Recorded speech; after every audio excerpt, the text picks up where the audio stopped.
Hello viewers. कुछ last topics जो हमने डिस्कस किए हैं प्लेन के, उसमें r minus a dot n is equal to zero जो कि नॉर्मल फॉर्म है, और एक standard normal form, then equation of plane passing through 3 non collinear points. ये सारे पॉइंट टॉपिक हमने कवर कर लिए। अब इसके बाद next topic we are going to discuss equation of plane passing through the intersection of two planes. ठीक है, ये उन सब से थोड़ा सा डिफरेंट है। इसको समझेंगे किस तरीके से हमको फाइंड आउट करना है। तो सबसे पहले ये समझें कि अगर दो प्लेन एक दूसरे को इंटरसेक्ट करते हैं तो क्या सिचुएशन बनती है। ये एक बहुत कॉमन सा पॉइंट है जो आपने हमेशा सीखा है, देखा है कि अगर दो लाइन एक दूसरे को इंटरसेक्ट करती हैं तो वो एक पॉइंट पे इंटरसेक्ट करती हैं, लेकिन अगर दो प्लेन एक दूसरे को इंटरसेक्ट करेंगे तो वहाँ क्या सिचुएशन बनती है। तो इसके लिए मैं आपको सबसे एक ईजी एग्जांपल ये कहना चाहूँगी कि आप जिस रूम में बैठे हैं वहाँ सामने वॉल देखिए, wall is also a plane, and see the floor, floor is also another plane, and these two planes are meeting at some point you can say, you just see where they are meeting. So you can see that corner complete line, and वो line जो है या तो room की length या breadth बनाती है। तो वो पूरा मतलब इसका कहने का मतलब ये है कि जब दो प्लेन एक दूसरे को इंटरसेक्ट करते हैं, जिस पॉइंट पे मीट करते हैं, पॉइंट नहीं कह सकते इसको, they meet with each other at a line, और वो लाइन ऑफ इंटरसेक्शन कहलाती है। अगर दो प्लेन एक दूसरे से लाइन पे मीट करते हैं तो उस लाइन से infinite many different plane can pass. तो हमको उसी चीज़ के बारे में इस टॉपिक में डिस्कस करना है कि equation of plane passing through the intersection of two planes. दो प्लेन एक दूसरे को एक लाइन पे इंटरसेक्ट कर रहे हैं और उस लाइन से infinite many planes can pass. तो क्या हम इनफाइनाइट मैनी प्लेन्स का इक्वेशन निकालने वाले हैं? नहीं, ऐसा बिल्कुल नहीं है। उन इनफाइनाइट मैनी प्लेन्स में से किसी एक पर्टिकुलर मेंबर का इन एडिशन आपको कुछ और इन्फॉर्मेशन दी जाएगी और उस पर्टिकुलर मेंबर को हमको फाइंड आउट करना पड़ेगा। ठीक है, तो स्टार्ट में हम अप्रोच किस तरीके से यहाँ पे डेवलप करते हैं इस चीज़ को देखेंगे। Suppose I am given the equation of plane. First equation, r dot n1 is equal to q1. तो ये पॉइंट आ सकता है कि भाई ये r डॉट हमने जो डिस्कस किया था वो r dot n cap is equal to p था। ये स्टैंडर्ड नॉर्मल फॉर्म था। ये r dot n is equal to q, ये क्या हुआ? ठीक है, तो ये वाला जो फॉर्म है ये बिल्कुल इसी से आया हुआ है। हमेशा ऐसा नहीं होता है कि जो इक्वेशन ऑफ प्लेन आपको दिया जाए वो स्टैंडर्ड नॉर्मल फॉर्म में हो। ये जो फॉर्म है इसी से डिराइव हुआ है। किस तरीके से? जैसे आप r डॉट n कैप का मतलब होता है vector n divided by modulus of n is equal to p, और इस मॉड्यूलस को आप राइट साइड में मल्टीप्लाई कर दें, क्रॉस मल्टीप्लाई कर दें, तो क्या मिल जाएगा? r dot n cap is equal to p times modulus n, और इसको ही हम r dot n is equal to q कह लेते हैं। तो ये कोई एक डिफरेंट इक्वेशन नहीं है, ये जो स्टैंडर्ड नॉर्मल फॉर्म है उसी से डिराइव हुआ है। और साथ ही साथ यहाँ पे एक चीज़ और देख लेते हैं, अगर ये इक्वेशन वेक्टर इक्वेशन है प्लेन का जनरल फॉर्म में, नॉर्मल फॉर्म में, तो इसका कार्टेशियन फॉर्म में कैसा इक्वेशन होगा? तो यहाँ r जो होता है वो होता है xi plus yj plus zk, ठीक है, और n ai plus bj plus ck is equal to q। तो बहुत सीधी सी बात है, ax plus dy plus cz is equal to q, या फिर आपने स्टार्ट में भी देखा, आप उसको प्लस q लिख लीजिए, इक्वल टू 0 लिख लीजिए, क्योंकि ये कांस्टेंट टर्म है। आप उसको एक नया कांस्टेंट फॉर्म देकर इस तरीके से इक्वेशन को लिख सकते हैं। तो ये इक्वेशन आपको ध्यान होगा फर्स्ट वीडियो में भी हमने डिराइव करा था एक डिफरेंट पॉइंट से, और यहाँ पे फिर से हम इसी फॉर्म पे पहुँच गए। तो इक्वेशन ऑफ प्लेन, जब हम इंटरसेक्शन ऑफ टू प्लेन्स की बात कर रहे हैं, दो इक्वेशंस लेंगे तो हम वेक्टर फॉर्म में as well as cartesian form में, दोनों ही फॉर्म में उसको डिस्कस करने वाले हैं, इसलिए ये फॉर्म्स आपको मालूम होनी चाहिए। चलिए further we proceed here. See suppose आपको जो पहला प्लेन है उसका इक्वेशन दिया हुआ है r.n1 is equal to q1। यहाँ ध्यान देंगे r1 कभी नहीं होता, r जो होता है वो आर्बिट्री पॉइंट है, वो हमेशा r ही रहेगा। ये n1 q1 यहाँ पे चेंज होते हैं, ठीक है। First equation is this and the second equation is r.n2 is equal to q2। q1 q2 scalar quantities है, वहां पे वेक्टर नहीं लगेगा, ठीक है। तो suppose I am given this the first equation of plane, this the second equation. तो equation of plane passing through the intersection of these two is given by r dot n1 plus lambda times n2 is equal to q1 plus lambda times q2। इसका मतलब क्या हुआ, ये कहाँ से derive हुआ है, फर्स्ट वाले इक्वेशन एंड सेकेंड वाले इक्वेशन में। तो इस सेकेंड वाले इक्वेशन में लैम्डा से मल्टीप्लाई कर दिया, ठीक है। लैम्डा से मल्टीप्लाई किया तो ये इक्वेशन क्या हो जाएगा, r dot lambda n2 is equal to lambda q2। और इस इक्वेशन को फर्स्ट में ऐड किया है, तो left and left when you will add r dot you can take out common, that will give you vector n1 plus lambda times vector n2 and is equal to q1 plus lambda times q2, okay. ये हुआ vector form. अगर ये Cartesian form में है तो क्या होगा, पहला equation ax1 plus by1 plus cz1 plus d is equal to 0, okay. 1 minute. First equation a1x plus b1y plus c1z plus d1 is equal to 0.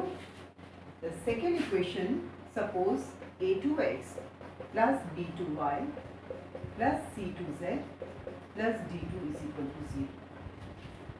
Cartesian form में दिए हुए हैं दो प्लेन्स के इक्वेशन और हमको ऐसा प्लेन लिखना है जो इन दोनों के इंटरसेक्शन से पास होता है। तो बिल्कुल simple, first equation a1x plus b1y plus c1z plus d1 plus lambda times a2x plus b2y plus c2z plus d2 is equal to 0. Okay, this way.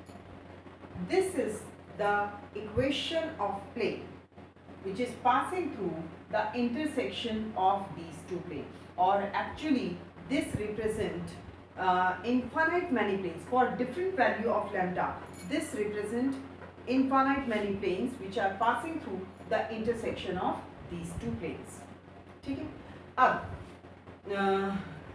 इस टॉपिक में किस टाइप के क्वेश्चंस बनेंगे, ठीक है। तो बेसिकली आप देखेंगे यहाँ आपके 3 टाइप के क्वेश्चंस बनते हैं। पहला टाइप जिसमें वो पर्टिकुलर प्लेन जिसका इक्वेशन आपको फाइंड आउट करना है वो किसी पॉइंट से पास हो रहा है, वो पॉइंट दे दिया जाएगा कि उस इक्वेशन को निकालिए जहां वो एक पर्टिकुलर पॉइंट से भी पास होता है। Second, the required plane is parallel to a line, and third case perpendicular to some other plane also.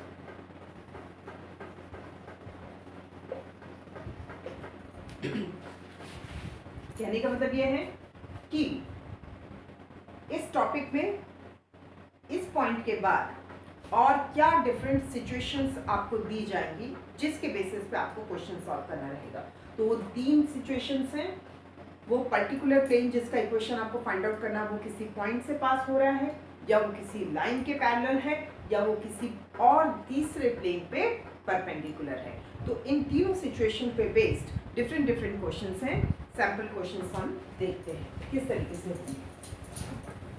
यहाँ पे एक बहुत इम्पॉर्टेंट चीज़ ये है स्टूडेंट कि जब भी आप इस टॉपिक का क्वेश्चन अटेम्प्ट कर रहे हैं और इक्वेशन ऑफ प्लेन आपको वेक्टर फॉर्म में दिया हुआ है, तो भी ये मेरा सजेशन है कि आप हमेशा कार्टेशियन फॉर्म को ही यूज़ करिए।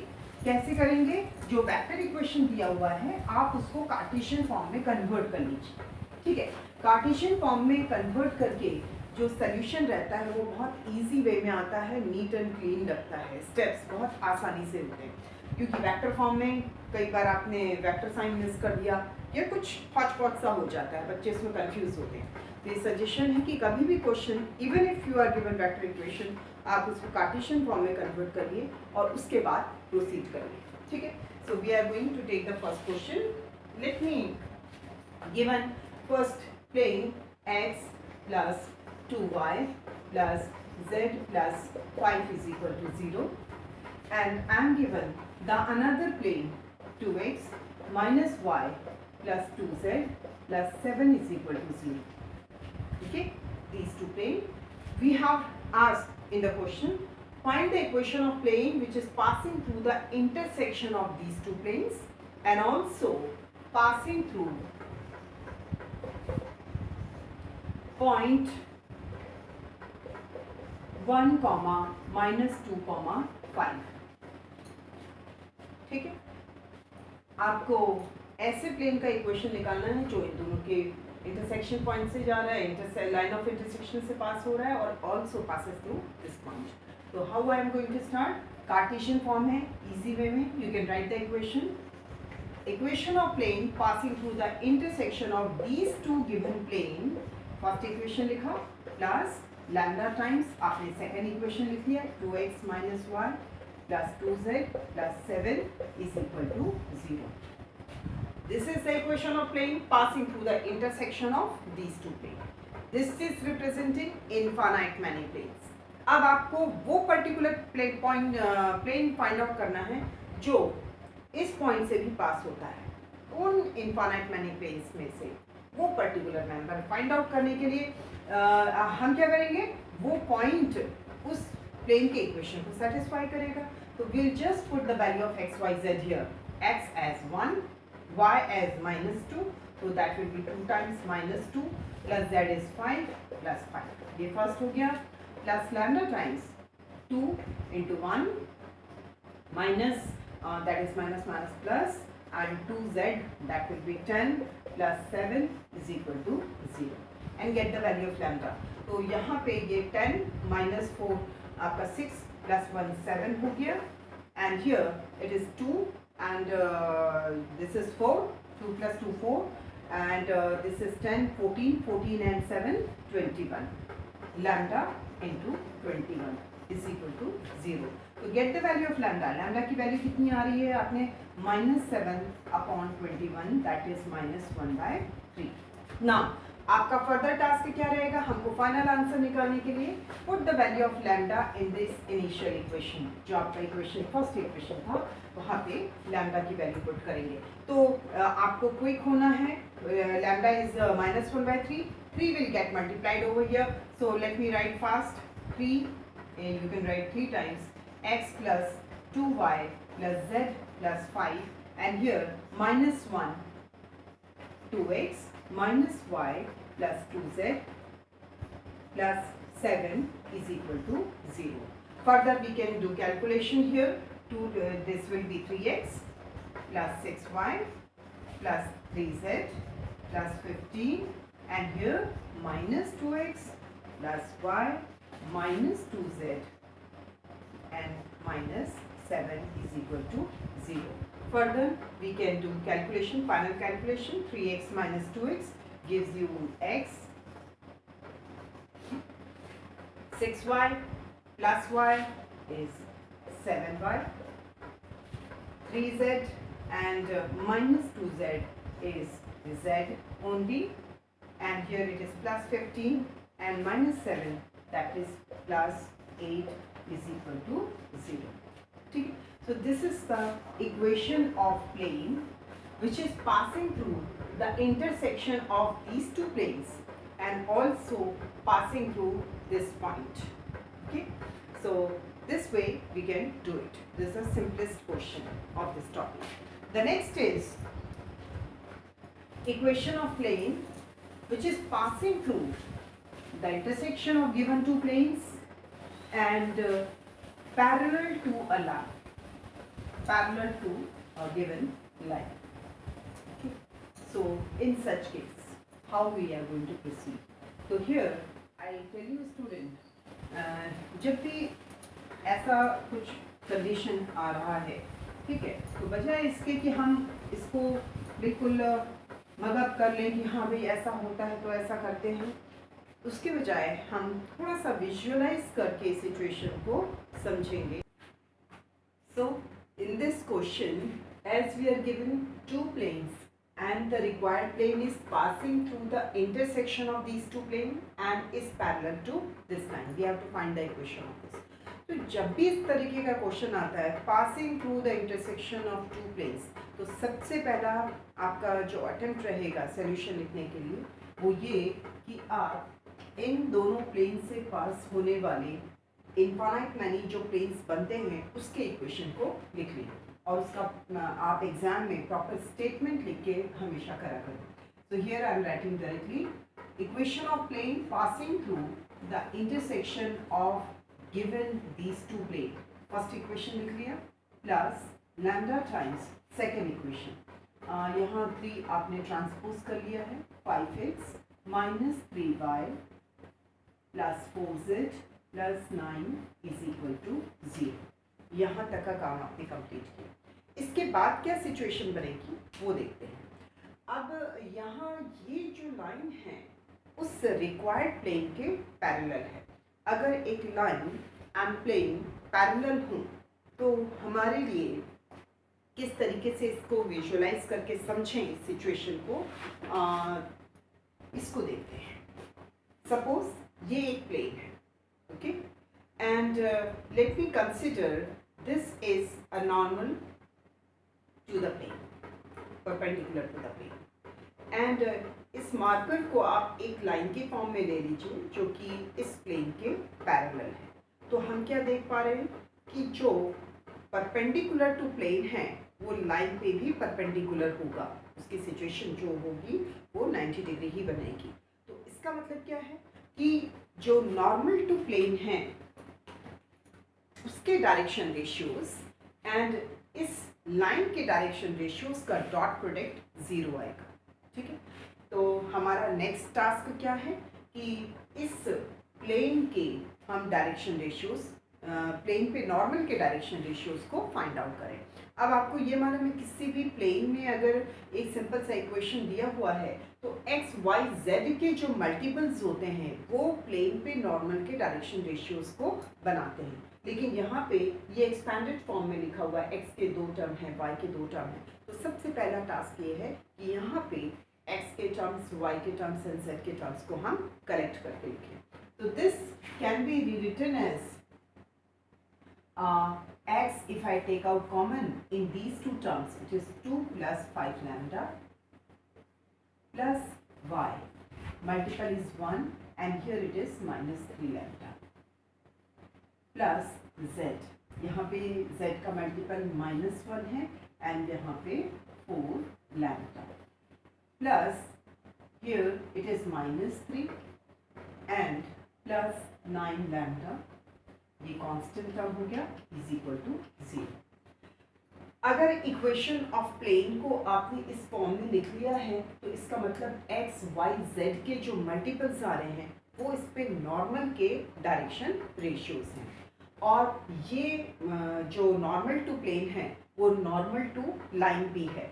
लाइन के डायरेक्शन रेशियोज क्या हैं आपको मालूम है. स्टैंडर्ड फॉर्म में जब लाइन का equation x minus x1 upon a, y minus y1 upon b, z minus z1 upon c होता है, ये जो डिनोमिनेटर में क्वांटिटीज लिखी होती हैं ये लाइन के पैरेलल या लाइन के ही डायरेक्शन रेशियोज होते हैं. ठीक है, लेकिन एक चीज़ यहाँ पे ध्यान देंगे, हमेशा कभी भी जब भी इन डायरेक्शन रेशियोज को आप फाइंड आउट करते हैं तब एश्योरेंस कर लिया करें कि एक्स वाई जेड के मल्टीपल्स +1 होने चाहिए. अगर ऐसा नहीं है तो पहले आप इन मल्टीपल्स को +1 बनाएंगे और उसके बाद आप उनके डायरेक्शन रेशियोज को लेंगे.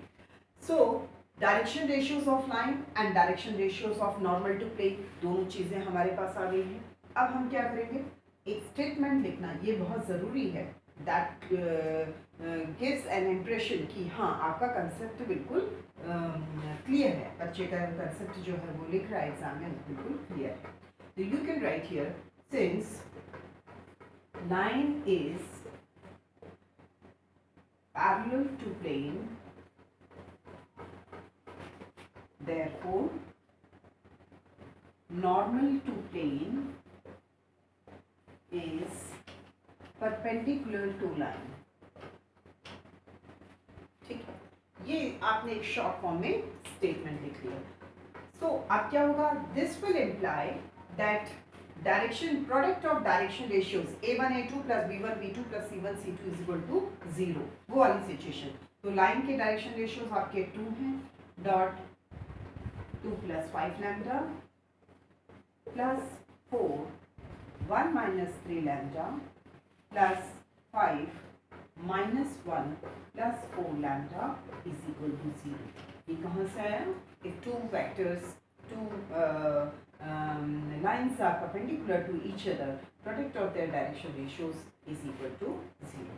अब इसको सिंप्लीफाई करना है, 4 plus 10 lambda 4 minus 12 lambda minus 5 plus 20 lambda is equal to 0।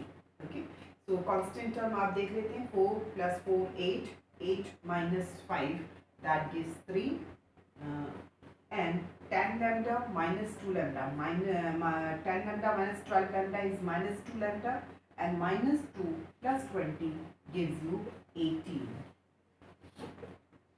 and this way by transposing the term we get the value minus 3 by 18, that is lambda is equal to minus 1 by 6। And once we get the value of lambda, ये plane, ये जो equation है ये infinite many planes को represent कर रहा है। Lambda की डिफरेंट वैल्यूज के लिए डिफरेंट प्लेन्स को रिप्रेजेंट कर रहा है। हमको वो पर्टिकुलर मेंबर चाहिए था जो इस लाइन के पैरेलल है, तो हमने ये कंडीशन यूज करके लैम्डा की एक पर्टिकुलर वैल्यू निकाली है। अब इस वैल्यू को हम यहाँ सब्स्टिट्यूट कर लेते हैं, तो we are going to get, और ये देखिए एग्जाम में अगर आपको टाइम सेव करना है तो ऐसा नहीं है आप यहाँ पे lambda is equal to minus 1 by 6 लिखें फिर इसको यहाँ पे क्रॉस मल्टीप्लाई करें। आप डायरेक्ट हम ऐसा कर सकते हैं कि इस लैम्डा में जो 1 बाय 6 है ये 6 टाइम आप यहाँ पे ले लें इस एक्सप्रेशन के साथ, 2x plus y minus z minus 3 and plus minus 1 time 5x minus 3y plus 4z plus 9 is equal to 0। Multiplication 12x plus 6y minus 6z minus 18, and here minus 5x plus 3y minus 4z minus 9 is equal to 0। Okay, so last at the end what we are getting, simplify the terms, 12x minus 5x that is 7x, 6y plus 3y 9y minus 6z and minus 4z that is minus 10z minus 18 and minus 9 that is 8 and 9 आपका 17 27 is equal to 0। तो यहाँ पे overall कुछ common नहीं आ रहा है, तो this is going to be the final answer. 7x plus 9y minus 10z minus 27 is equal to 0। This is the plane which is passing through the intersection of these two planes and also parallel to this line। Next question. Now we are moving to the third type of question where we are given two planes and asked to find the equation of plane which is passing through the intersection of these two planes and is also perpendicular to this third plane। ठीक है, इन दोनों planes के intersection से पास हो रहा है और इसके साथ ही साथ वो इस प्लेन पे परपेंडिकुलर है।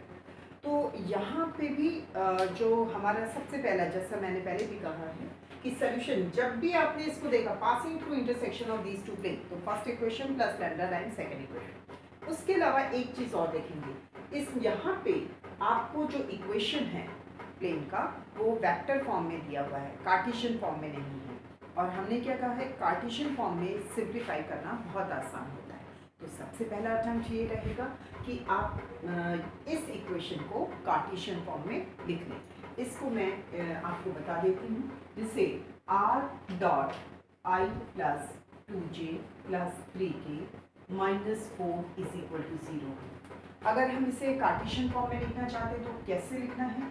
दिस आर्बिट्री पॉइंट को आपने xi plus yj plus zk dot, then this is I plus 2j plus 3k minus 4 is equal to 0। इस तरीके से r को आपको कार्टेशियन फॉर्म में लिख लेना है। Then we will perform the dot product. तो आपको मालूम है this is going to be x plus 2y plus 3z minus 4 is equal to 0। ठीक है, तो इस इक्वेशन को जो वेक्टर फॉर्म में दिया था, सबसे पहले आप कार्टेशियन फॉर्म में लिख लें। अब दूसरी इंपॉर्टेंट चीज़ ये है कि अगर एग्जाम में आप पेपर लिख रहे हैं, ठीक है, तो ये सब कन्वर्जन आपको शो करने की ज़रूरत बिल्कुल नहीं है। आपको मालूम होना चाहिए डायरेक्ट आप किस तरीके से इसको लिखें। तो यहाँ पे आई जे के जो मल्टीपल 2 3 4 है, वहाँ आई J and K they will be replaced by x y z, सिर्फ इतना। ठीक है, तो इस काम को आप डायरेक्ट करेंगे, इसके लिए अलग से करने की ज़रूरत नहीं है, उसके लिए टाइम वेस्ट बिल्कुल नहीं करना है। सो let me write it directly.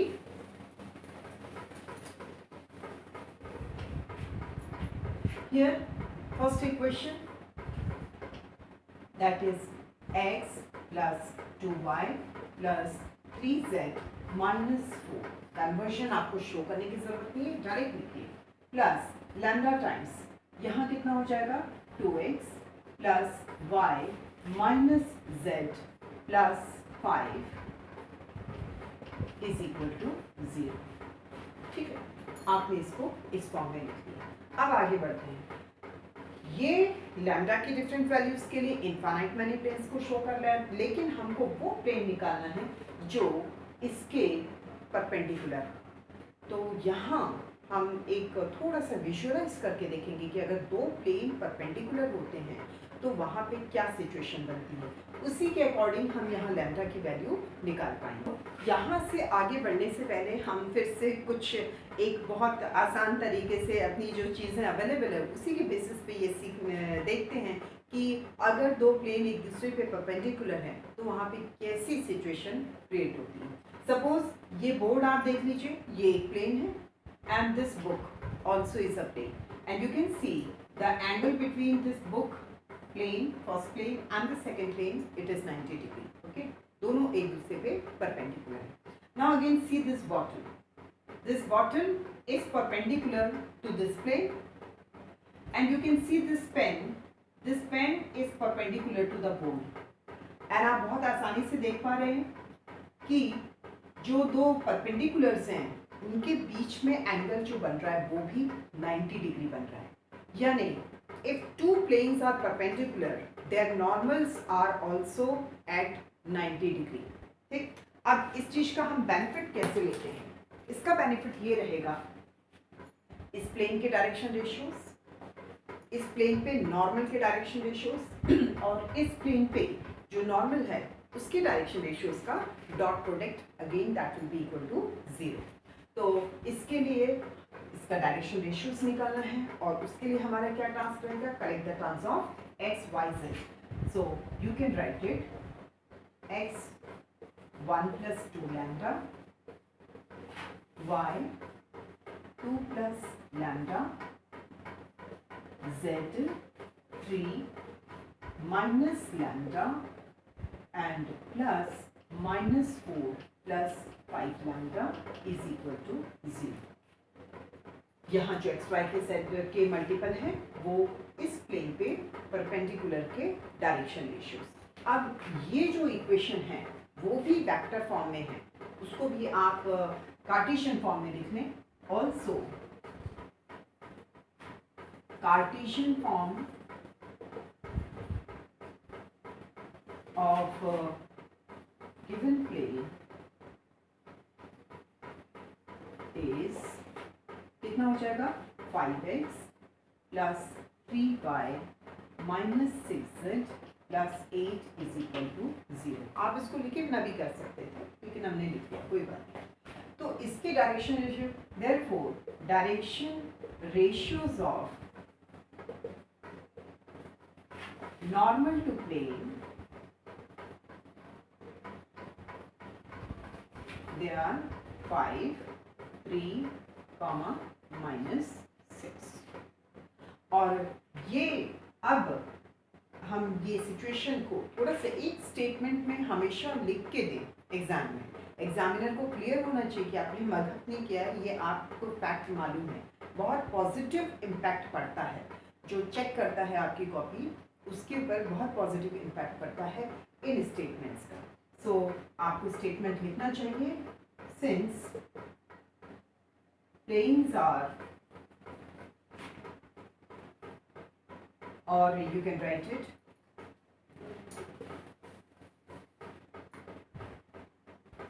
if planes are perpendicular to each other, then normal to those planes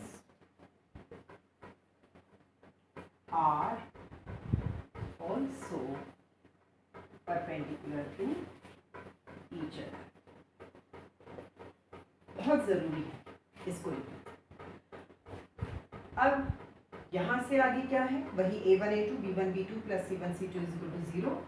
This implies a1 5 and 1 plus 2 lambda plus 3 times 2 plus lambda and -6 3 minus lambda is equal to 0। बहुत बार बच्चे यहाँ पे कुछ constant या इसी term को लिख लेते हैं, इन सब चीज़ों को अवॉइड करेंगे। यहाँ पे ये जो आपका फॉर्म बना है, ये a1 a2 plus b1 b2 plus c1 c2 is equal to 0 से बना हुआ है, ठीक है। इस चीज़ का ध्यान रखेंगे। अब इसको सिंप्लीफाई करके लास्ट जो आपका टास्क रहा है वो लैम्डा की वैल्यू फाइंड आउट करना। 5 plus 10 lambda, 6 plus 3 lambda, -18 plus 6 lambda is equal to 0। Calculation की अच्छे से प्रैक्टिस करेंगे, ध्यान रखेंगे इन चीज़ों का। 5 प्लस 6 11, 11 माइनस 18, तो ये हो गया आपका 11 माइनस 18 इज -7, ठीक है। एंड लैम्डा के terms 10 lambda plus 3 lambda 13 and 13 plus 6 19 lambda is equal to 0। जो नंबर आ रहा है थोड़ा सा लेंदी है, तो लैम्डा की value is coming 7/19।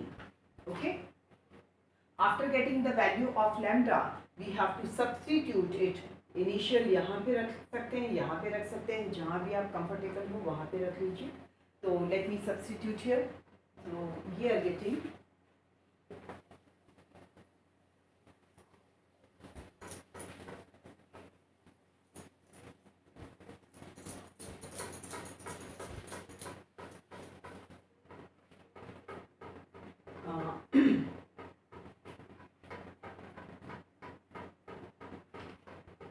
let me substitute here also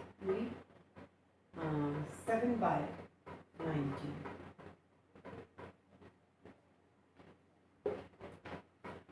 So this implies 19 times x plus 2y plus 3z minus 4 plus 7 times 2x plus y minus z plus 5 is equal to 0। Simplify करेंगे 19x 38y 57z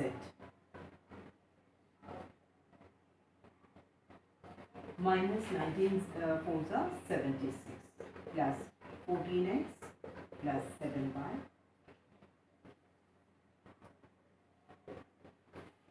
minus 7z and plus 35 is equal to 0। And जो last part आपका बच गया है सारी terms को correct करके final answer लिखना है। तो 19 and 14, तो 20 and 13, that is 33, 33x, 38 and 7, 45y, ठीक है। 57z minus 7z, that is 50z, and minus 76 plus 35. So 7 and 5, 6 and 5, that is 1, and this is 4, 41, and that 2 minus 41 is equal to 0. तो ये final answer आपका आया है, ठीक है। Equation of plane, this is the equation of plane which is passing through the intersection of these two planes and also perpendicular to this plane. तो यहाँ पे जो इसका इम्पोर्टेंट पॉइंट है इस क्वेश्चन का, जिसको कह सकते हैं, वो ये ध्यान में रखना है कि if two planes are perpendicular to each other, normal to those two planes will also be perpendicular to each other, और उन के डायरेक्शन रेशियोज का जो डॉट प्रोडक्ट होगा वो 0 हो जाएगा, और वही आपका हेल्प करेगा to get the value of lambda. तो इस टॉपिक में मेन इन्हीं 3 पॉइंट्स पे क्वेश्चन बनते हैं। और दूसरी चीज़ ये बताना चाहेंगे कि दिस ईयर बोर्ड एग्ज़ाम में आपका प्लेन में से 5 मार्क का क्वेश्चन आ रहा है, ठीक है, और उसमें भी मोस्ट ऑफ द टाइम इस टाइप के question, equation of plane passing through the intersection of two planes usually आता है। यही आ रहा है, I can not claim, but usually इस टाइप के क्वेश्चंस आते हैं।